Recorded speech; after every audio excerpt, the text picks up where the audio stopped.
সেজন্য আল্লাহর ওলির সোহবতে আসছেন, সোহবত অবশ্যই ক্লিয়ার করা দরকার আছে। কেমনে করবেন?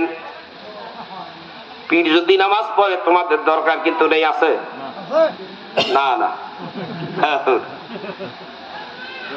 মুরিদের নামাজ লাগে না, মুরিদ হলে তো পিছাবে পার করবি। এই ভুল বুঝতে নিয়ে নিয়ে গোটা দুনিয়ার জাকেরেরা পাগল হয়ে গেছে। সাবধান হয়ে যাও, এমন কোন পীরের তাকত নাই তুমি নামাজ না পড়ার কারণে তুমি বেঈমান হয়ে গেছো। এই বেঈমানকে সুপারিশ করার ক্ষমতা তোমার পীরের নাই। মুরিদ হইছো, তোমাকে নামাজ পড়তেই হবে, পীর হুকুম করেছে নামাজ পড়ার জন্য। আর তুমি নামাজ না পড়ে টোটো কোম্পানির ম্যানেজারের দোল ঘুরে বেড়াচ্ছ, লাভ নাই। তোমার পায়ে তুমি নিজেই কুড়াল মেরেছ। তুমি যা করতেছ সব ভুলের মধ্যে তুমি আছো। এখনো সংশোধন হয়ে যাও, এখনো সংশোধন হয়ে যাও, এখনো সংশোধন হয়ে যাও। মারিফতের চ্যাপ্টার অনেক দূরের রাস্তা। আগে শরীয়ত তরিকত হাকিকত তালাশ করো।